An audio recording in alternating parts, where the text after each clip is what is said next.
This tutor is going to be looking at how to develop look development using real-time shaders using the Viewport 2.0. So here's a sort of a basic procedurally based shader. So it's a kind of a stone sort of texture. To do shader development, we use the hyper shader. So the shortcut can be found here, this little sphere, or under Windows, Render Editor, Hyper Shader. So we'll open that up, and this is what it looks like by default. So up the top here, this is the browser, and it has a list of all the materials that you've developed. In here as well, we can look at different textures, render nodes, lighting nodes, camera nodes, and even project file and how that's sort of set up. This is the workspace, and to bring a material net or shader network down into the workspace, we click on the material, and then we click on one of these to show input and output, and like so. If you want multiples, you can shift click inside the browser and then bring down multiples. Working in the workspace, we can move it around like using the Alt and middle mouse button, drag it around, or the right mouse button and zoom in and out. We can also move individual nodes around like so. If we want to clear out the workspace, click on this little icon here and that'll clear out the workspace. So I'll bring back my mud, and we can also show outputs from that node selected, or we can select and show inputs and outputs of that node as well. Over here we have a material viewer, and we can spin this around by holding Command key and middle mouse button drag, or sorry, Alt key, and we can also change that to be different objects to see different previews. And we can also have like a lighting, not with this one, okay, but we can have different renders there as well, but we're using the hardware render, so we can look at it through there. We've also got the attribute editor, which is called the property editor in here, and we've got two ways of looking at it, as a short list or a sort of the full list. So we can just click on those two there. And over here we've got the create nodes, render nodes. So in here we've got all our different nodes. So we've got a different surface nodes, different texture nodes, 2D placement, 3D placement, and so on. And we've also got other renderers as well, so like the Arnold down the bottom there. I'm just going to set up my window so it's a bit more manageable. I can see everything on one screen. I'm not a big fan of the material viewer. Because we're doing look development for real time, we can actually see the real time representation of it inside here, and that way we can get exact scales and so forth according to our objects and see how they're working like so. So I'm just going to close down the material viewer. And I'm also not going to worry about the property editor in here because we'll grab that from somewhere else. Okay, this is how I like to have my sort of setup. So I can see the main window, I can see my materials, and I can see my working space for the hyper shader. So in doing that, I've gone down to panels, saved layouts, and chosen hyper shader perspective, like so. And if I want additional hyper shader windows, they're all inside here, so we can go material viewer, and then it's a matter of just dragging it to where you want it to place and so forth, like so. But because we're using the perspective window, we don't need the material viewer. Okay, and I'll just turn on textures like so we can see it, and I'll turn off resolution and film gates. If I want to load a texture up into the workspace from the perspective window, I select the object that I want to work with, and I click on this little icon here, and they'll load up that texture. I can also apply a texture to an object by dragging it, middle mouse dragging and dropping the texture onto an object inside. As well as that, if I've got an object selected, I can right click on a texture and go assign material to selected, and that will assign that particular material to the selected object. As well as going in, right clicking on the object and going assign existing materials and then picking them through this drop down.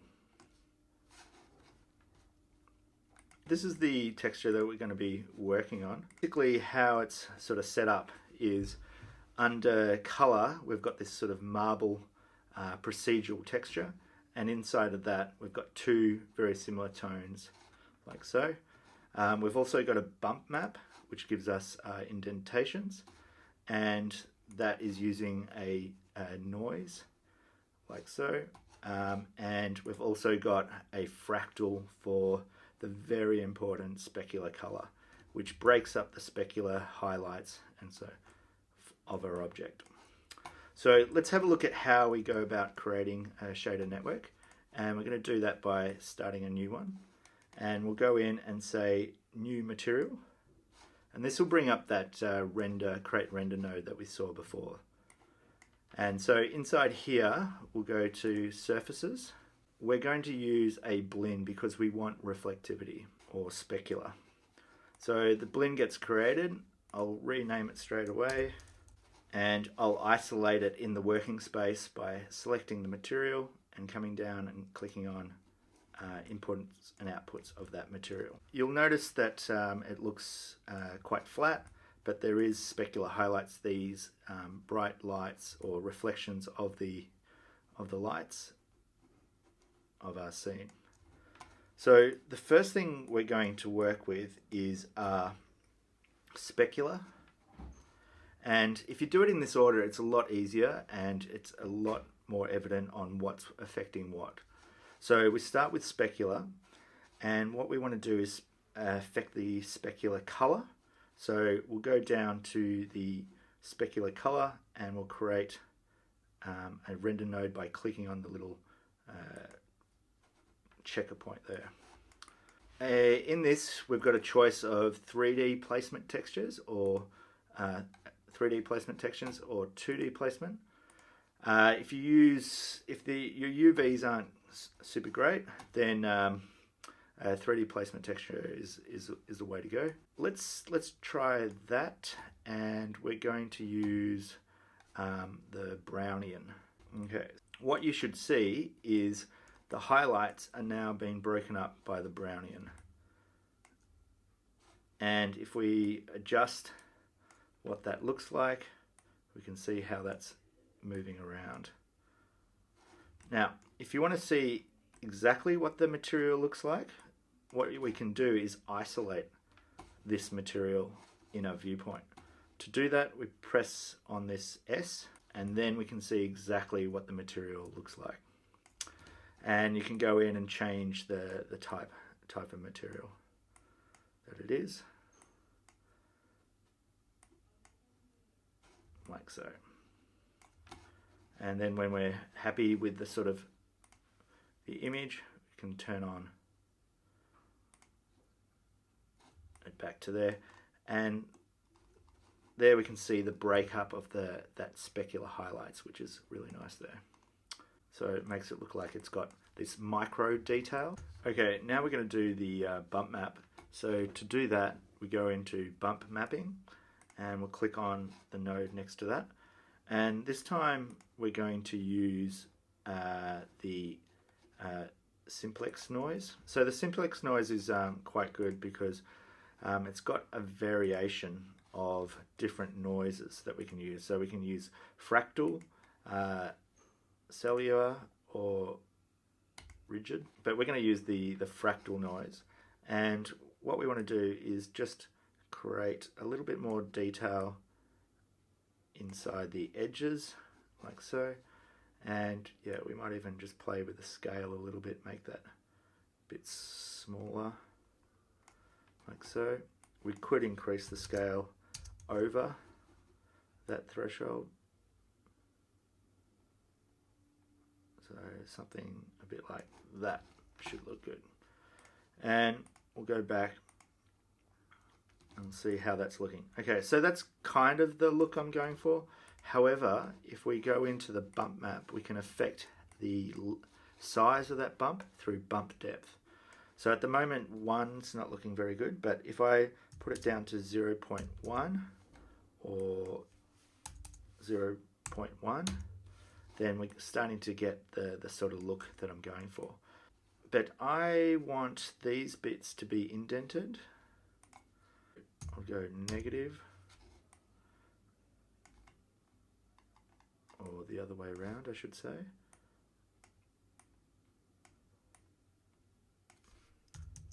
Like so.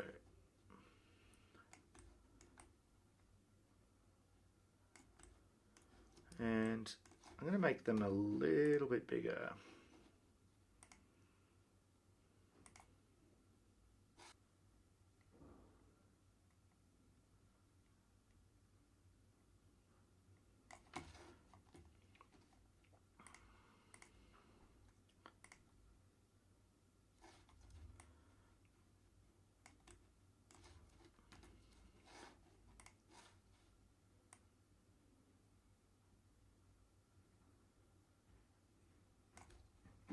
So now I'm happy with that.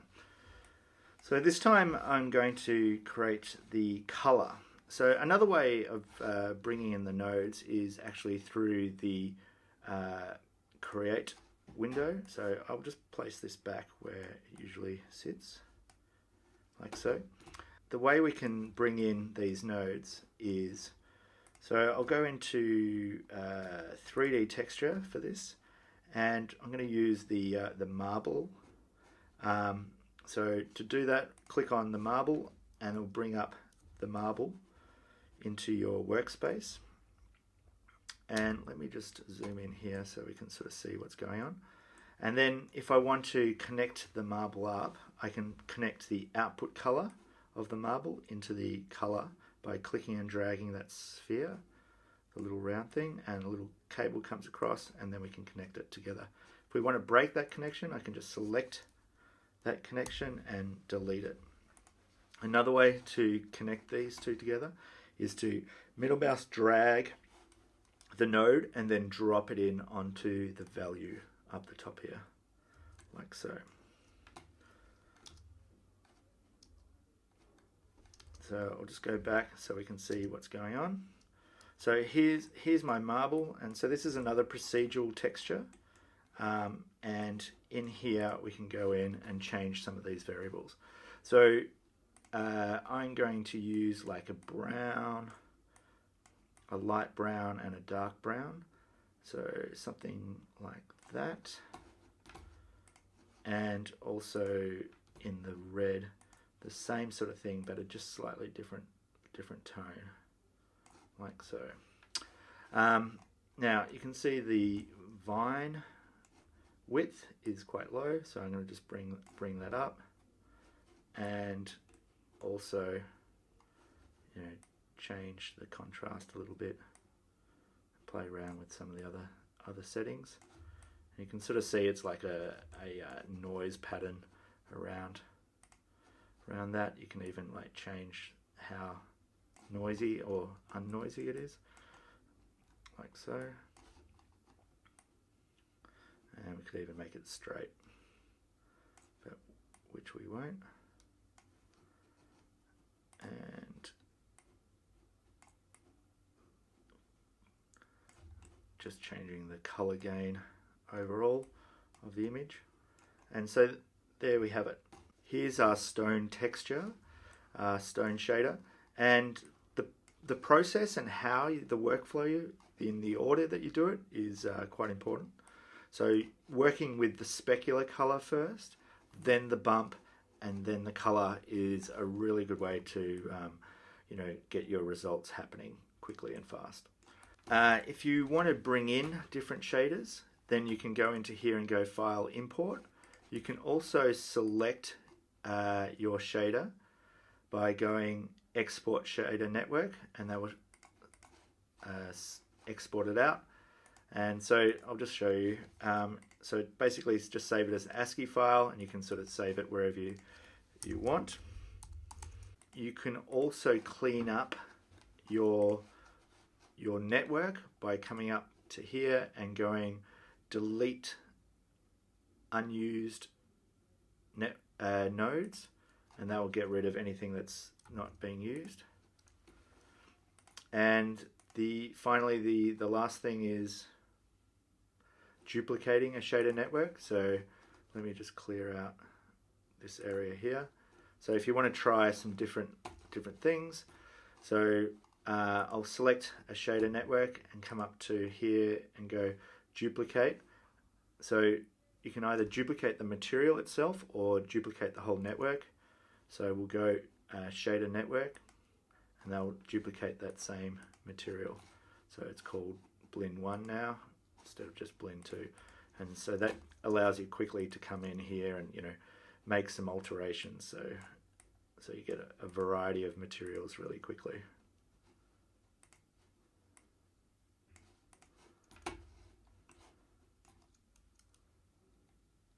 Like so. Happy shader building, and I hope you enjoy the tutorial.